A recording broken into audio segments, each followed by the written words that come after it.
everybody. Welcome to Podcast on Fifth Ave. It's just Taylor and me today. Jenna is in Tampa. And Taylor, you're coming to Tampa. I'm in Tampa. We're all going to be in Tampa for this game tonight, Thursday night. So, yeah, we already talked about how we're going to have to meet up in our Big Jeff shirts and take some kind of picture, because that has yet to happen. But that'll be a good time. Hopefully the Penguins will win. And they had a pretty good weekend, too. They beat the Rangers, obviously. Tristan Jarry got a shutout. And then that game against Columbus was a bit of a roller coaster. It was there were a lot of good moments in both games, but in the Columbus game specifically, Casey DeSmith kind of continued with his solid play in net. I would say that that's pretty awesome. And then just sticking with that goaltending theme, nobody still to this moment knows what goaltender interference is. So there's also that, which was just fascinating to watch, that whole thing go down, because everybody felt differently about it. It was weird. Yeah, I mean, starting with Casey, he had 32 saves. Maybe not a ton of, like 10 Bell highlight reel saves, but it was a solid game for him. And yeah. I mean, you go back to the last time he was in Columbus, that was his first game back after COVID protocol. He got pulled, and he did say that, there was an extra emotion or satisfaction coming into this game, just given how it went for him last time. But, I mean, you look at, how he's turned his season around since that last Columbus game. In his first 9 games of the year through that, that last Columbus appearance, he had an .886 save percentage, 3.58 goals against average. He had gotten pulled in back-to-back games. He was pretty bad. And then since that Columbus game, that's really when he turned things around. He's played 5 games since then. He has a .934 save percentage and a 1.99 goals against average. And he had a 26 save shutout in Ottawa. And I mean, those are better numbers than Tristan in that span. Jarry's played 9 games, very short sample sizes, but I mean, we spent how long talking about how the backup goaltending is their biggest issue. It seems like right now that's maybe not as big of a concern going into the trade deadline, just because of the way Casey's turned things around. But I mean, sure. Goaltender interference, no one knows what it is. I mean, because what we're talking about is like the game winner, Crosby. By the way, that was his 74th. So Malkin had the game winner against the Rangers, moved him past Mario Lemieux for his second all-time. That was his 75th. So the Penguins' all-time rankings. Jágr's number 1, 78. Malkin moved into sole possession to second place, 75. And so Mario has 74. Crosby's game winner against Columbus was 74. So he tied Mario. So they're awesome stat. Yeah, both those guys are getting near Jágr. Pretty.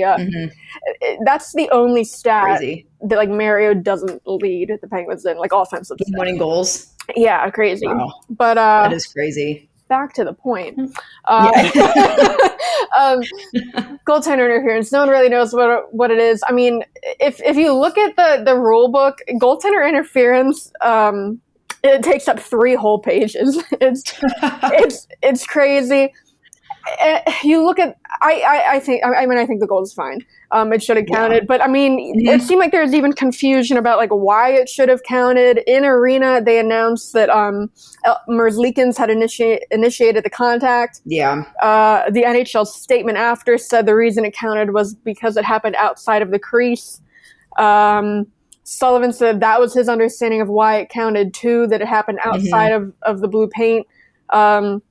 But I mean, the Blue Jackets obviously they challenged it, and they were pretty confident that it was going back their way. Brad Larson, the coach, he said, because it was a pretty quick review, and he said when they came back quickly, they were feeling good that they so, and he big mistake. Even the explanation they give, I guess he said they didn't quite understand it. They were looking for clarification from the league, but no one really knows what goaltending interference is.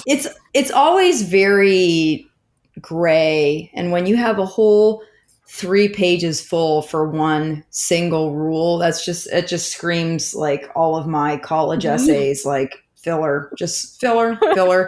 And I feel like out of all of the questionable goaltending interference calls, that was one of the more clear-cut ones. Just Yeah. watching it, you like from the moment that Merzlikins kind of and what ultimately doesn't matter is the intention, because he may have been reaching up to try to grab the puck, but he shoved Crosby. He did initiate contact.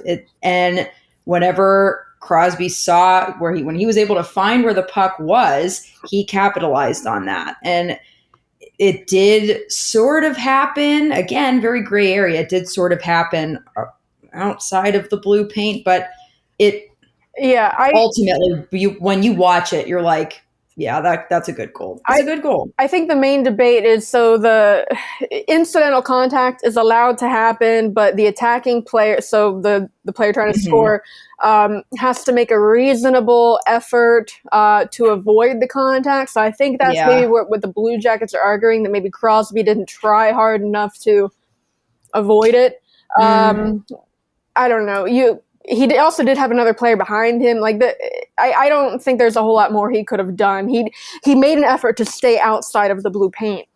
And no one knows what goaltender interference is. But no, we're all confused, but it's okay. Speaking of goaltending, the biggest save of the game, Mark Friedman. That was amazing. Yeah, this the save on the goal line. That's his second game since coming back from the conditioning stint in Wilkes-Barre, which, by the way, I talked to him after his second game in his conditioning stint in Wilkes-Barre. He had wanted to go down there and do that and play 2 games in Wilkes-Barre before coming back up. He had talked to Hextall about, he wants to go down because, he's played since mid-November. He had played 1 NHL game in January in Dallas. It was when they were short forwards, and he was dressing as the extra defenseman. He only played 6 minutes, 44 seconds. So he had not seen NHL action for a long time. He asked to go down to Wilkes-Barre, and he said, just in case something happens up in Pittsburgh. And what do you know? The day after he comes back, something happens. Mike Matheson out week 3 with an upper body injury. And, so that first game he played was the one against the Rangers. And I remember saying, when we saw, Friedman was going to be the guy that goes in, because P.O. Joseph also got called up. Both guys are capable of playing on the left side. P.O. is a natural lefty, only plays on the left side. Mark Friedman, natural righty, has mostly played on the left side as a pro, even in college. So he's experienced it. And I said, with the back-to-backs coming up and then another set of back-to-backs coming up, Tampa, Carolina, I wouldn't be surprised to see Friedman and P.O. split. But then Friedman was just so good. You couldn't really justify taking him out. That game against the Rangers, I was marking down the times of a bunch of different, just good plays he was making. And I clipped him and made an article, looking at him. But you look at even the advanced metrics, it was when he was on the ice, they're controlling, 88% of the shot attempts at 5-on-5. And that was the best number of any defenseman in that game. And the pairing with him and Ruidel had the fewest offensive zone starts of any of the Penguins defense pairing. So they're not set up in a position that would support those numbers. Right. And he was just phenomenal. Then you go into, the game in Columbus, and he has the save of the game. The Penguins are down 2-1. If that goes in, it puts the Columbus up 3-1, maybe they don't come back and they lose that game. But he's just been great. We're seeing a little bit less of the being an antagonist. I know he said, when I talked to him, because he was doing that a little bit against Hershey during his conditioning, and I talked to him. He said, he's trying to pick his spots better. So I think he's making an effort to do that now. But that's just really encouraging, because we don't really know how long Matheson's going to be out.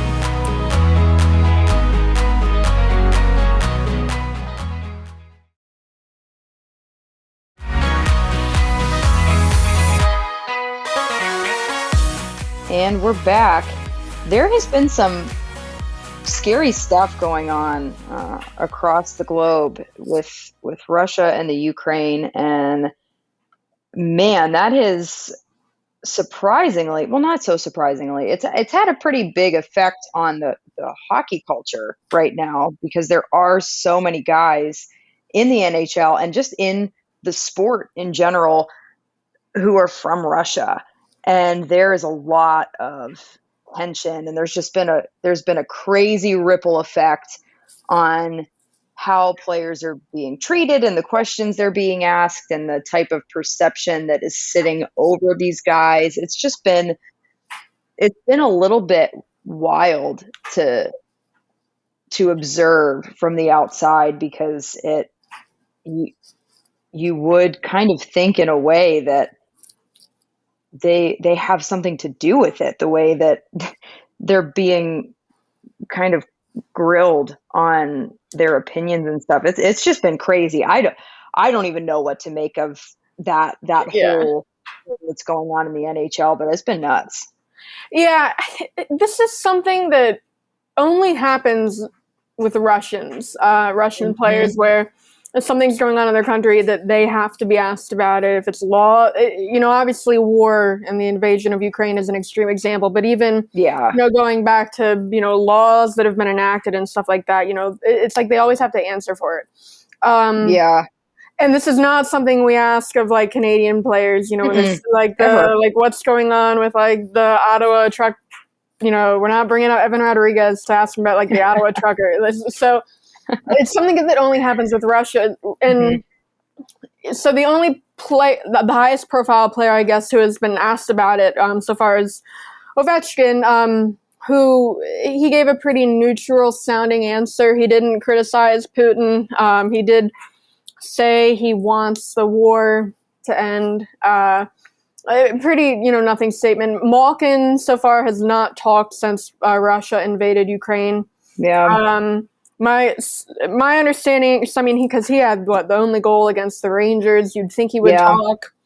My understanding is that they're trying to figure out how to handle it. So part of it is, one, I don't think if Malkin's going to talk, it's not going to happen after a game, because you're not going to ask him questions about the game and mix it, like, it's going to be in a practice setting. And they're also kind of figuring out how to handle it. And I know that Malkin saw kind of the response Ovechkin got, and that now has him a little more apprehensive to talk, because there's really no win for the Russian players here. And I know that they're talking about, Malkin might just release a statement instead of... They're in a tough spot, because Ovechkin has been, outspoken supportive of Putin in the past. Malkin very slightly. But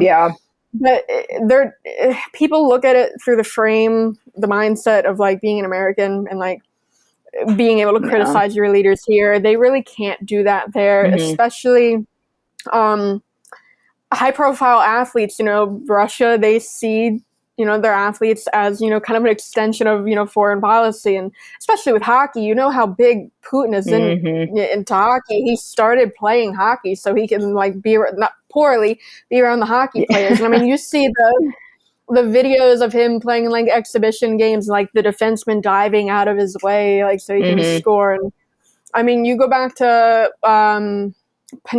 Panarin has, I don't even know if he's been outspoken about Putin, but he's been outspoken in support of Russia's opposition leader. And he had to go home to, look into the safety of his family after that. And, unsubstantiated, rumors and attacks were coming out after he made an Instagram post in support of the opposition leader. So people expecting, like Ovechkin or Malkin to come out and just like strongly condemn Putin. I mean, their families are back home. They're not in a position to do that. Yeah. And I think kind of going off what you said about how our freedom of speech in America really skews our understanding of what everything else in the rest of the world is like. And it really isn't as if these players speaking out against Putin would really do anything. There's already resistance that's taking place over there. Ukraine is fighting back. Words are powerful, but they can also be pretty damning as well. And if it's your family whose safety and security could potentially be compromised because of something that you say in the public eye, I don't think that we really get the full weight of that being where we live in the world. And again, it's not like if Alex Ovechkin and Evgeny Malkin come out and are like, no, this is bad, they need to stop. Putin would be like, you know what? You're right. I'm an idiot. I'm sorry. Like, it really isn't going to do what people, I don't even know what people think it would do, but it would just be really bad for them and their families. Yeah, I mean, this is like one man's war. It's not the war of the Russian people. And I think people think that their celebrity status would offer them a level of protection, but we've seen kind of the way Russia has handled opposition in the past. It doesn't offer them protection. So tough, for them to handle it. And then we're also seeing different levels of sanctions from hockey organizations. So stuff like CCM, they're not using Russian players in their marketing anymore moving forward. So that's minor. The biggest one, probably the IIHF, has temporarily banned Russia from participating in tournaments. So, the small minor European tournaments, and then also, World Juniors. World Juniors are going to be held in August. Women's Worlds, World Championships, anything like that for this foreseeable future. That I get to an extent because, you look at like Dominic Hasek is one, someone has come out and said, kick all the Russians out of the NHL. That doesn't really make any sense, because they're not representing Russia when they're here. And honestly, it's probably what the Russians would want, to have their best players go home. Like, Putin's salivating at the thought of that. You look at how hard Malkin had to work to get out of his contract there to come over here in the first place. The KHL teams are mostly run by oligarchs or state-run organizations. It is very involved with the Russian government, and they want their best players at home. They don't want their best players coming over to the NHL. So the idea of and same thing, the CHL is expected to announce, we're recording Wednesday, they're expected to announce today. So that's the junior leagues, the QMJHL, WHL, OHL. They're banning Russian players from their import draft. These are 16-year-old kids. Even they're not responsible for this, but even beyond that, I think you're playing into what the Russians want here. Yeah. They want their best players to stay at home and move up through their systems. So I think that's misguided, but banning them from international competitions, playing under the Russian flag, is a little different. I get that because that is actually bringing honor to Russia if they were to win. Right. But also, you wonder about the precedent that it sets, and North Korea is an active member of the IIHF. North Korea. They have hockey team. They have a men's team and a women's hockey team that compete in just lower levels. They're not obviously not in the top division. The way the divisions work, it's the main one we all know of the World Championships, and it's D1A, D1B, D2A, D2B, D3A, and so forth. North Korea, I know the men's team, they hover around it's like a relegation system. They can move up and down. They hover around D2B and D3A, so they're far down. But if you look at where the men's team ranks North Korea internationally, they're really around 40-ish out of 80 IHF countries. So they're better than you think. But I just wonder is the reason North Korea is allowed to compete and Russia's not just because Russia's good? North Korea, that's so the precedent it sets because North Korea, they compete in the competitions, and there's actually a very good documentary on Apple TV. It's called Closing the Gap, I believe, where a film crew goes to North Korea and follows around the North Korean men's hockey team preparing for a tournament. It's very interesting. Very interesting stuff. But again, it just, where do you draw the line of now who we're kicking out? I understand, again, Russia, I think it's only happening to Russia because they're good and they are in the top division, but there are also very, very bad countries who, again, it's not the players' fault. Like the North Korean players, you watch, they're just trying to play hockey, but they're doing it under like the North Korean flag, and it's like, are they just allowed to? That's do it? odd, yeah. They're not very good. So it's just, I don't know. A lot of this stuff, like the CHL banning import players, it just seems like hockey people feeling like they need to do something, even though they really don't. This is not your place to do something. Yeah. So I don't know. It'll be interesting to see how it gets handled moving forward in the hockey world. Yeah, it will, and we'll find out some more information soon. Here in about 30 minutes. But why don't we take one more break, and we'll be right back.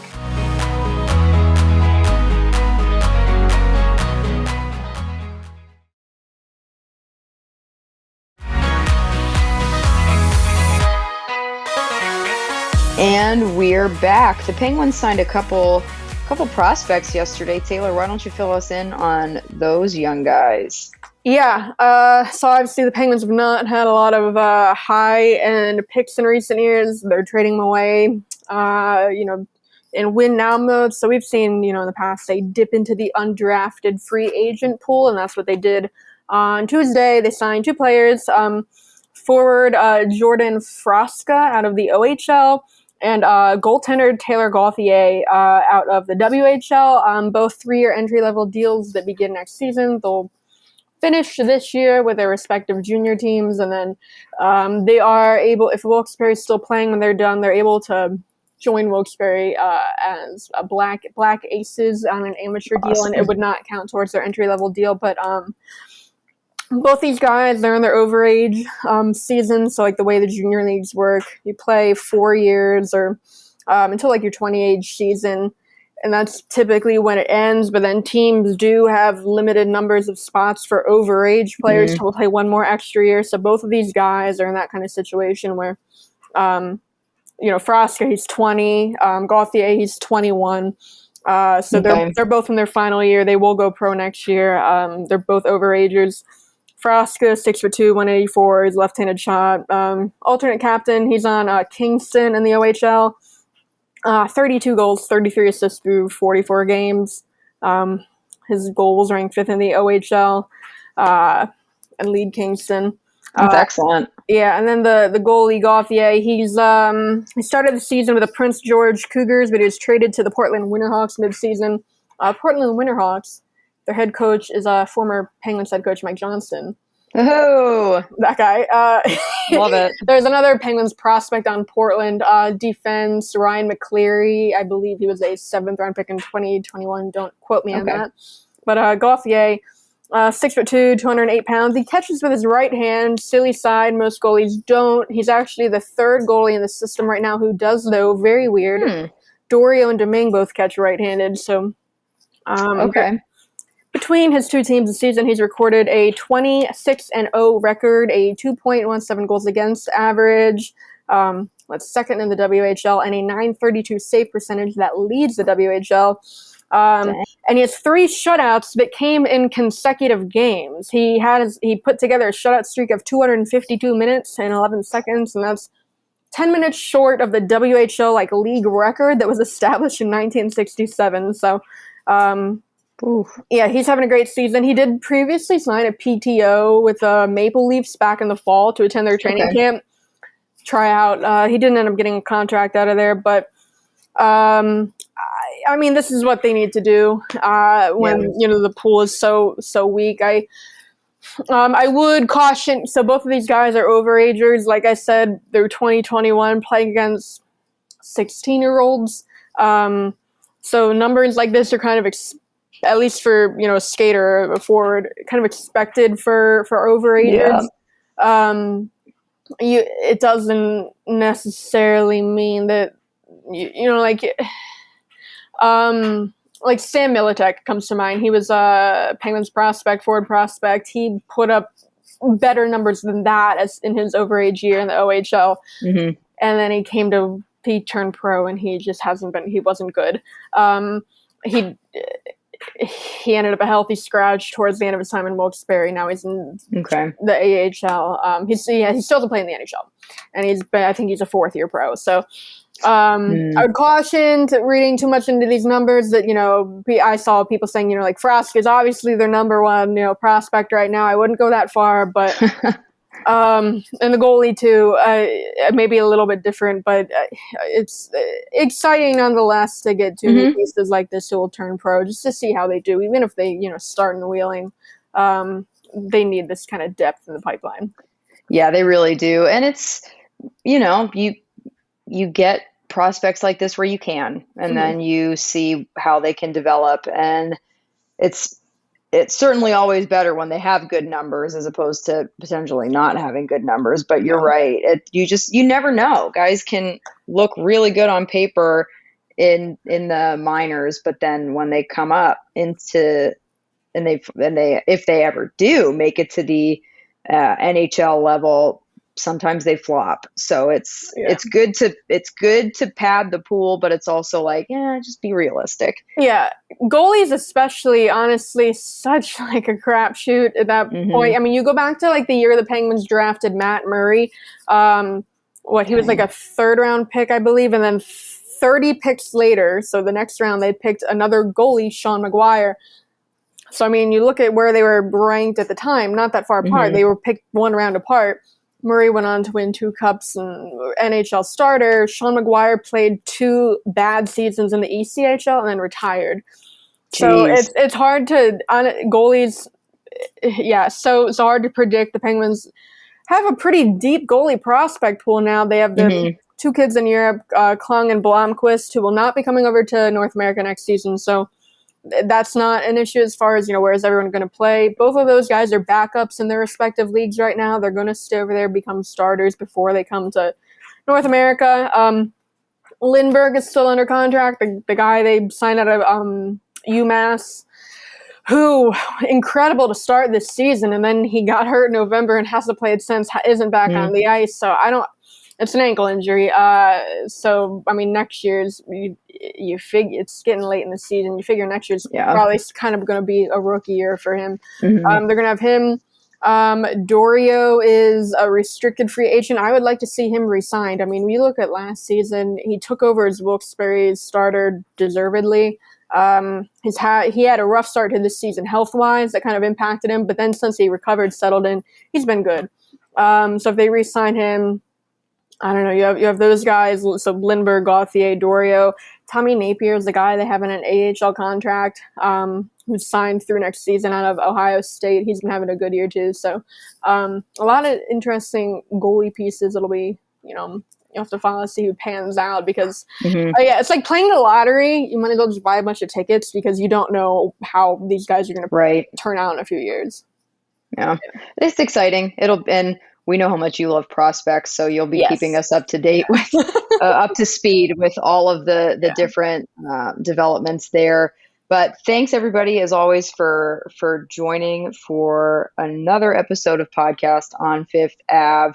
Hopefully, we'll be posting a picture of the 3 of us at the Pens game in Tampa. But we always drop new episodes every Thursday, so make sure you're subscribed either on our YouTube channel or wherever you listen to podcasts, or both, so you don't miss an episode. We'll see you next Thursday.